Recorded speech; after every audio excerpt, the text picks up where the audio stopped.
चलिए, आप सब आए, आपका स्वागत है। और आप लोगों को राष्ट्रपति के द्वारा सम्मान मिला है, राज्यों में भी आपका सम्मान हुआ होगा। मुझे विश्वास है कि एक शिक्षक के नाते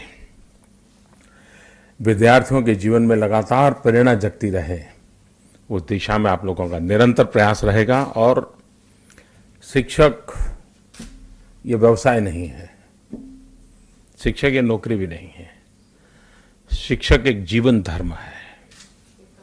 और वो शिक्षक कभी रिटायर्ड नहीं होता है, कभी रिटायर्ड नहीं होता है। नौकरी रहे या ना रहे, लेकिन वो रिटायर्ड नहीं होता है। वो अपने पोते के पोतों को देखेगा तो बिठाएगा, आओ चलो बैठो।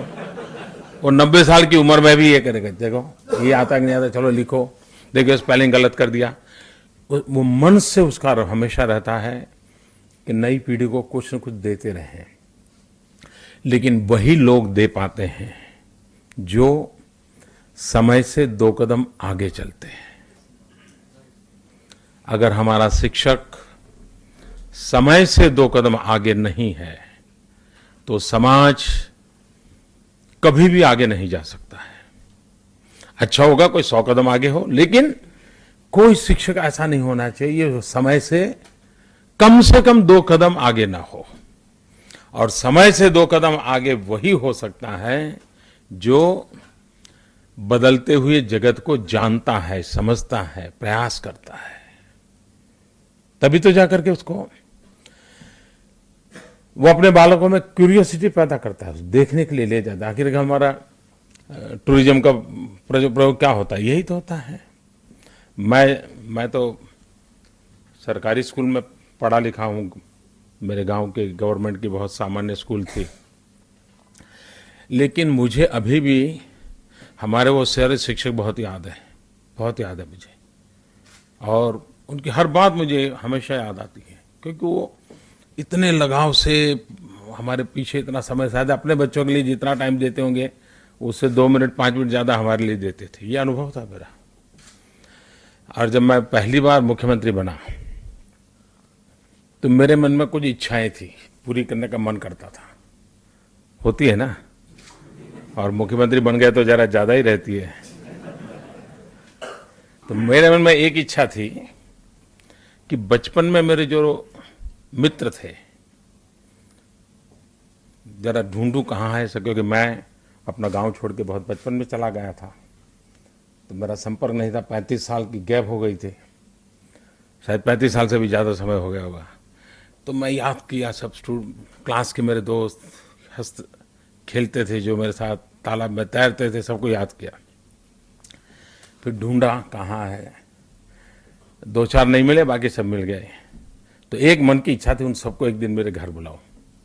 जब मुख्यमंत्री बना तो मैंने बुलाया था, करीब 35-40 साल के बाद मिले, बड़ा आनंद आया था, बड़ा ही। और मैंने उनको लिखा था, आप मुख्यमंत्री को मिलने नहीं आए, आप पुराने अपने दोस्त को मिलने आए हैं, ऐसे भी अच्छा आना।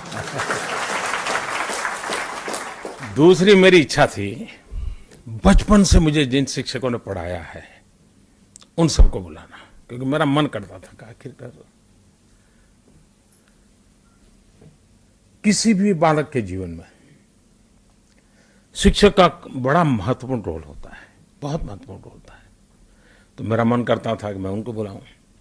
तो फिर मैंने देखा, एक मेरे शिक्षक तो अब तो नहीं रहे, जब मैंने बुलाया था तब 93 ईयर के थे, जो सबसे वृद्ध शिक्षक जो जीवित थे। सब आए, सार्वजनिक रूप से मैंने उनका सम्मान किया था। और मैं समझता हूँ शायद उस दिन कार्यक्रम में 10-15 हज़ार लोग थे। अब और मेरी एक किताब थी, शिक्षा के ऊपर ही थी, तो उस किताब का लोकार्पण के साथ मैंने सभी शिक्षकों को बुलाया था और सबके आशीर्वाद दिए थे। तो जीवन में जिसको कहे कि मेरे मन की इच्छा ये 2 थी, और दोनों पूरी कर दी। तो मुझे लगा, अच्छा लगा आप लोग आज आए हैं। अब दिल्ली की हवा बिल्कुल आपको नहीं लगेगी, मुझे पूरा भरोसा है, और लगनी भी नहीं चाहिए। तो आपको बहुत बहुत शुभकामनाएं। भारत के भविष्य के निर्माण को आपके प्रयासों से उत्तरोत्तर ताकत मिले, ये मेरी शुभकामना है। बहुत बहुत धन्यवाद।